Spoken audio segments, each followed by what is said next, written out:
Imagine taking your generosity to the next level, impacting more lives and leaving a godly legacy for generations to come. Get ideas and strategies to do just that when you listen to these personal stories from high-level kingdom champions. The Kingdom Investor Podcast showcases business leaders who have moved from success to significance, sharing how they use worldly wealth for kingdom impact. Discover how they grew in generosity, impacted more lives, and built godly legacies. You'll find motivation, inspiration, and practical steps to grow as a kingdom investor.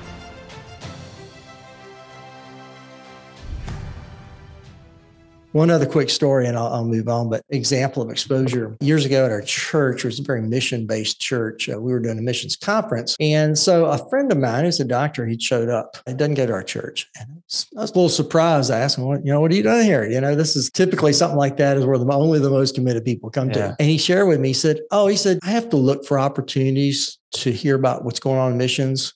Because if I don't, my heart will go cold to it. Oh, yeah. And I was like, wow, you had to seek it out because you know that without constant exposure, your heart will grow cold to it. That was, again, you expose your heart to regularly, it's probably what you're going to be most excited about. Yeah. And going back to what you were saying about watching those marketing and ads and commercials and things like that, the consumer society will sell us as much as we will buy. And there's always more. There's always another dollar. There's always... you hear these quotes about people that have been wildly successful and they're like, okay, well, how much more do you need? And one more dollar, just a little bit more, and I'll be fine. Right. Absolutely. So I might make a couple of suggestions that I follow. One, and this whole on guarding your heart is to, one, just get out in the field. That may be the mission field itself. It may be good to get your spouse and just head to the mission field for a couple of weeks and get out where things are happening. Maybe it's a place where you've been supporting already. Kind of get your hands dirty. Get up and close and personal so you can see what's going on. So that could be a literal trip.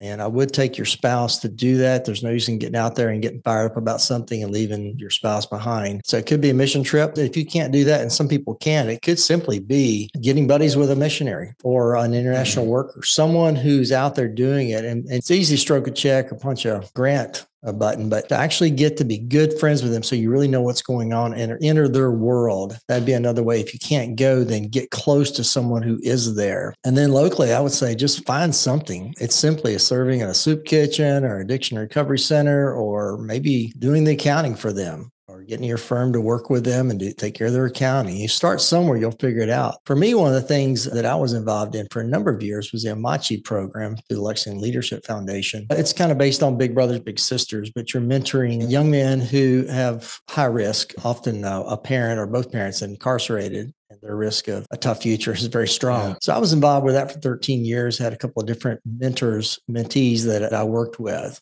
And that was an intentional decision that I made once the kids were kind of in high school or into college, where I realized I've got a little more time that I can invest with somebody else. And so I went out and found it and jumped in and contributed there. And even though I looked at that as I'm going to help out some young kid, realistically, it was very good for my soul. It took me places where I'm not normally going to be, on streets I'm not normally going to be hanging out there, and into their world. And so it was good for me as well. It developed my heart of compassion and sympathy and just understanding where they're coming from. And I think we all need to find places like that, everybody, but particularly if you're more used to just stroking checks for things, you need to find some place that you can dig in and get your hands dirty. It'll be good for you. And then, of course, I'd also say under this whole topic of your heart is, just again, what are you watching? What are you seeing?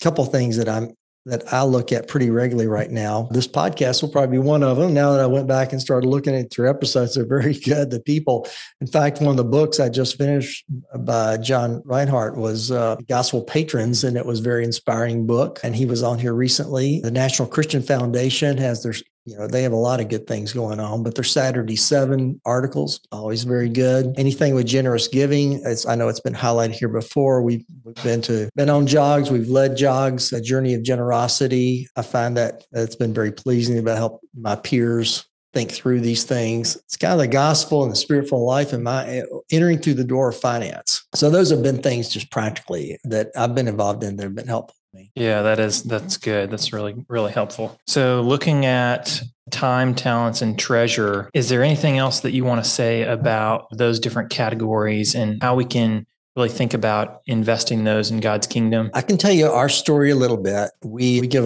to a variety of people and organizations monthly. Some special we give annually. That's probably pretty common for most folks. Pretty much anytime we get asked, we like to give something, a gift of encouragement, even if we're not going to be a significant giver. About 10 years ago, as the funds were available, we decided to each year try to give significantly to maybe one organization. And we have done that and really enjoyed that for the last 10 years, where we will take a bulk gift and select sometimes it's been the same ministry 2 years in a row, but sometimes we've done that with a couple of campus ministries. We've done that with the Finishing Fund. Doug Cobb over in Louisville and his team has done an excellent job of reaching out to unreached people groups. And we've had a lot of pleasure in being involved with that. Yeah, I'm excited about having him on the show soon. Okay, great. So that's been something we've kind of put our shoulder behind. Also something kind of fun a few years ago. I'd wanted to do this and it finally came about that I've been involved in Habitat, a few different builds, leading a team from our church at one point. But about 5 years ago, we decided to fund a house one summer as a family, along with a few businesses I'm involved in. And we just took the whole thing on. And all of my kids are adult kids now. So we had them come alongside and they each took a day of work and they were there for the beginning and kind of the whys we're doing this and meeting the family. And they do a great job of setting that all up and make it very easy. I've got some construction background, so this was on training wheels. So it was pretty easy from that standpoint. But it was great as a family to say, we're going to build someone else a house this summer. And they were all able to get involved in various ways. And that was a real pleasure to do that. And we will probably do that again in the future. So that was a family gift of our time and treasure. So that's really creative and very hands-on. Like we were talking about, it's very satisfying because you can see at the end of the day what you've been able to accomplish and what you've been able to help people to create. That's on the finance side. On the time and talent, just a couple more things where we find ourselves involved with, because that's all three of those are important. I have kind of a unique background in that I spent many years raising support, our personal support for our ministry, and have plenty of experiences with that. Now for the last 15, 20 years, people have been coming to me asking for support. So I've got plenty of experience there too. So I find myself helping coach others who are raising funds, helping them think through the best approaches, terminology, things like that, and really know before they even speak what they're getting ready to say oftentimes about their experience and able to speak into that and agree, yes, that is what's going to happen. Here's what else is going to happen, and kind of help work them through that. So that's been a way I've been able to use my talent, if you will, because of that background. I found oftentimes that working with people in ministries, they are uncomfortable asking for larger gifts. This be something I've discovered in the last 5-10 years. We had someone in one ministry I'm involved with wanted to give $100,000. Well, the budget was only a little over twice that, so that that was not going to be a gift that would actually. It was wonderful, but it would also disrupt everything. We ended up coming up with a fund that they could give to and put that money in to do some long-term things. But with that, what happened is we developed this fund of where it could go and how it could funnel into the ministry. We began asking other people. And in the past, you're asking for fairly small gifts. Now you're asking for a kind of a legacy type gift is what I like calling it, something that's going to last for a while.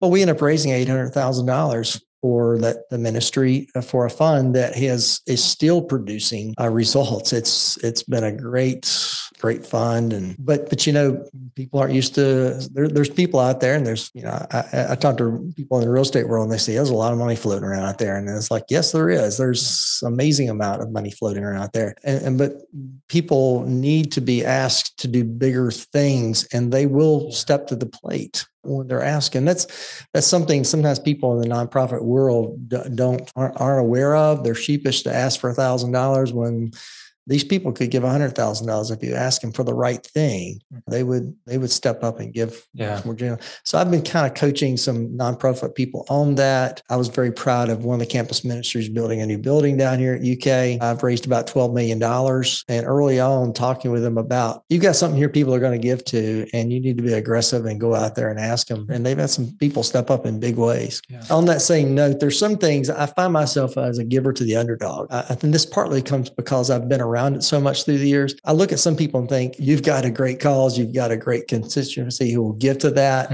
I may not give to that as much. I end up giving more to people who have, for whatever reason, perhaps they come from a more poorer background, and not just economically, but resource-wise in general. They don't have the contacts I do. Yeah. So those are the people I love to get behind and help get them there. They're starting at home plate. They're not starting on second base, and they just need more help. So that's something else that we do. Yeah. And they often don't get in front of you from different barriers, from as far as network or geography or just lack of funding to even market and different things. Exactly. And then other people are resource rich. They have plenty of contacts. And this campus ministry was probably one of those once, but they need a little emphasis to get out there and get to them. But they had a lot of people love the university and a lot of people love the Lord. And that's going to be a pretty good combination. I've also enjoyed, as far as time and talent, like I mentioned earlier, doing the journey of generosities, leading peers, in that I find a little more confidence that I can talk to people about, here's what we're doing, and come alongside them, encourage them. I think maybe this goes back to so many wealthy Christians go to churches and they feel pretty good about what they give. They're not challenged to do a lot more. And to come alongside and say, no, this really is all God's. And not that I have to be reminded of that myself, but to kind of put that out there and then let them see what that does. Yeah. And that's what things like Journey of Generosity, that it's good at that. Or some of these other books we've been talking about do the same thing. Yeah. And I think we as givers have to be challenged to give more and to really give sacrificially, because we don't grow in our trust and our reliance on the Lord if we don't allocate his resources to his purposes.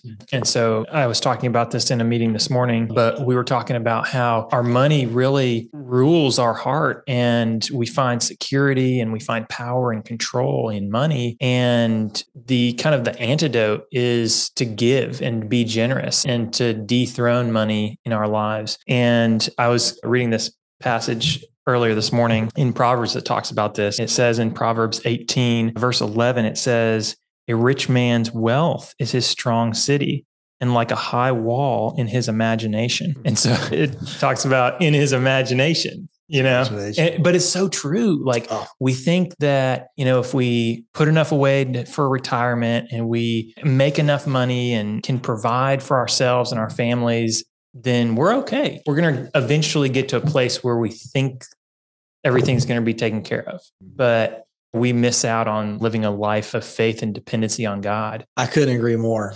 And most of my peers are in that very situation. And subtly, for me, and I think for most, they are depending on their money more than they realize. And you got to check that regularly. I feel like I should be in remedial education on this, or maybe I am.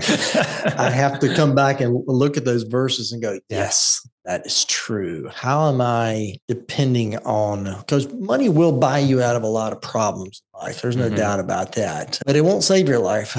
There's too many ultra wealthy people in our town who passed away early in life from disease, illness, and their money did not save them. So the money doesn't do great things with the big issues of life, like health and death and fixing your kids, things that are probably at the heart most important to us. But money does bring a lot of convenience. There's no doubt about that. But you need to recognize that and say that's okay. That it does do that, but it does not do this. Yeah.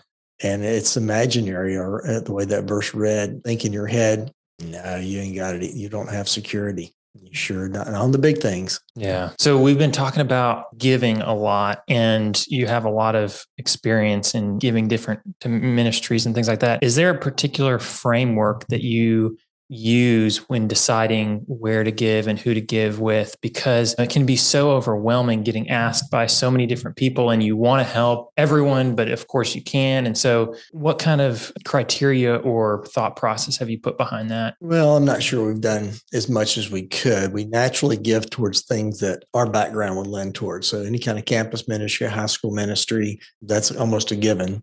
I'm not real big on brick and mortar type projects. We'll do something, but our background, literally the fact that our ministry never had a building. We were homeless, and we would depend on university facilities, things like that, or people's homes, and never invested that way. I don't know if that got into my blood early. And again, that's probably one of those things, for that matter. that the average person often will give towards. And it's like, well, let them give. That's great. I'll give some, but I'm not going to probably give a large amount towards that. And that's, my wife has pretty much the same philosophy. And I say that we don't need bricks and mortar built. We need buildings. And I say we don't. So if push came to shove, I would help with that. And I've helped by providing office space in the past, doing things like that in properties I've owned. So there's different ways to meet that need. Integrating is something I'm still exploring, to tell you the truth. There's times where we're housing someone right now for free who aged out of foster care. And so there's opportunities like that, though I hear stories of even more developed and more purposeful ways to do that. And we probably need to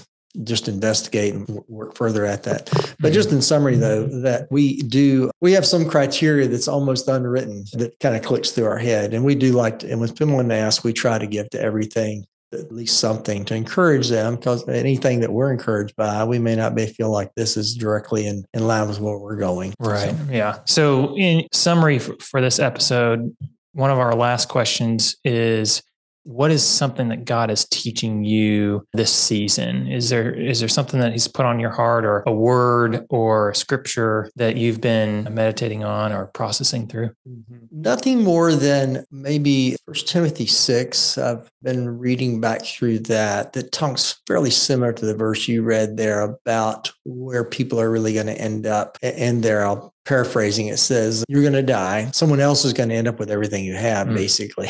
And a reminder of that. Those are the kind of verses for me I just need trickling through my brain to remind myself that, not for myself, for my family, and for other people I run into, that most of what we see here is going to burn. What things are going to last? Let's talk about those, and let's make sure we're investing proper time in that. If left to myself, I'd be a mess, I think. It's the Lord's redeeming work continuing in me that makes the difference down the stretch here. Yeah. I mentioned about the gospel patrons. That was an inspiring book. I think a lot of us need to be, and to make sure that we're giving significantly maybe to one or two areas.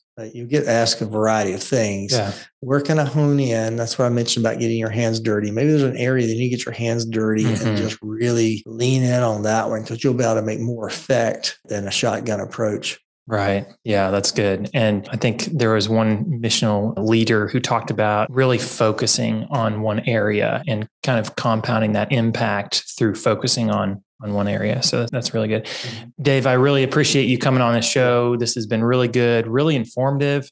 I'm going to have to listen back through to try to get all this information and this resource. Is there one or two resources that you would recommend for our listeners around really kind of shaping your heart or growing your heart in advancing God's kingdom, whether that's a book or a podcast or a different connection or anything? I don't know. I've not written any books. I have read a few books. If you don't have much time, I would say The Treasure Principle by Randy Alcorn would be the best pound per pound book that you could probably get a hold of to guide your heart. Yeah. If you like to read, is Money, Possessions, and Wealth, Money, and Possessions. Yeah, Wealth, Money, and Possessions, something like that. It's about 10 times as thick. It's also a study on this that's also very good. I think I've read parts of it. I haven't read the whole thing. Those would be both by Randy Alcorn. Yeah. Those would be really good. As I mentioned recently, I've been getting the Saturday 7, which is from the National Christian Foundation. They just show up on Saturday mornings.